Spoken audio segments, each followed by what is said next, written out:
Bienvenue, bonjour à tous.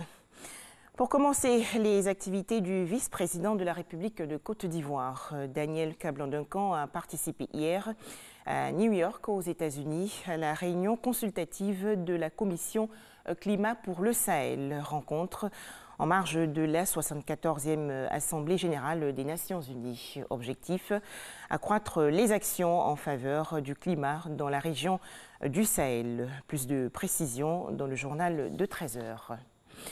Poursuivons ces 5 minutes d'information avec la 42e session ordinaire du Conseil d'administration du Centre régional africain de l'administration du travail, le CRADA.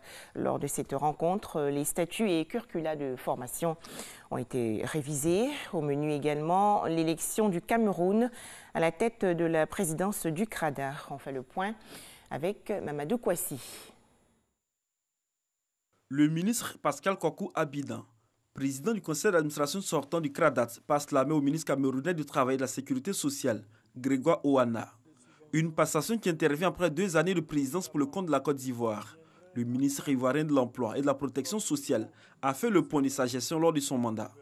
Un bilan jugé satisfaisant par ses pairs, au vu des actions menées, au nombre desquelles un nouveau statut pour le CRADAT et une réforme du contenu de formation.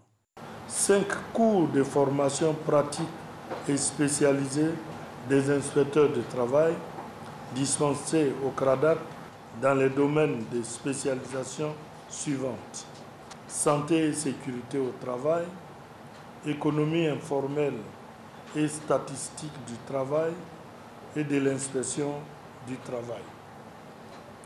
La digitalisation de l'inspection du travail ainsi que la migration du travail seront dispensées en 2020 dans le cadre du renforcement des capacités des inspecteurs du travail.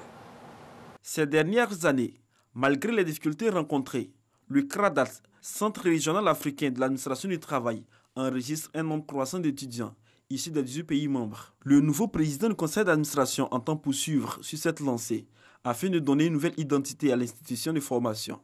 Le plus grand défi pour nous va être de redonner la place d'excellence du CRADAT, la place qu'elle est en train de vouloir reconquérir. Et tous mes prédécesseurs ont apporté un plus. Maintenant, il faudra que nous allions plus loin. D'abord, pour que tous les pays envoient davantage de stagiaires et d'étudiants pour être formés. Ensuite, que les produits du CRADAT soient véritablement utiles à l'Afrique. Une visite des locaux du centre de formation a permis aux membres du conseil d'administration de toucher du doigt les difficultés auxquelles étudiants et personnels d'encadrement sont confrontés au quotidien.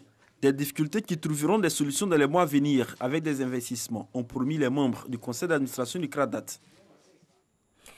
Autre actualité, plus de 270 millions de francs CFA pour améliorer l'enseignement technique et la formation professionnelle en Côte d'Ivoire. Ce projet, lancé le 20 septembre dernier, est financé par la République de Corée.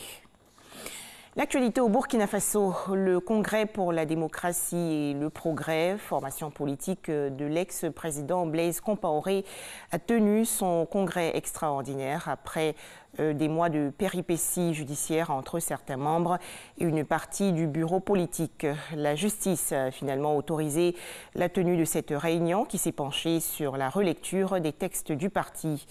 Occasion pour la présidence actuelle du CPD de sanctionner les militants frondeurs et demander le retour de l'ex-président burkinabé Blaise Compaoré.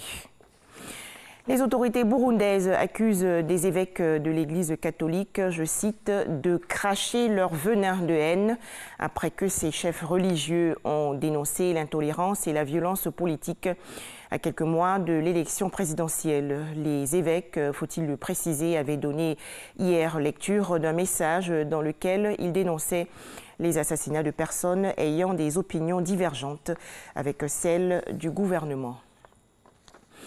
En Algérie, ouverture aujourd'hui du procès de Saïd Bouteflika, le frère et conseiller du président déchu Abdelaziz Bouteflika et de ses proches. Ils doivent répondre au même chef d'accusation, à savoir complot pour changer le régime.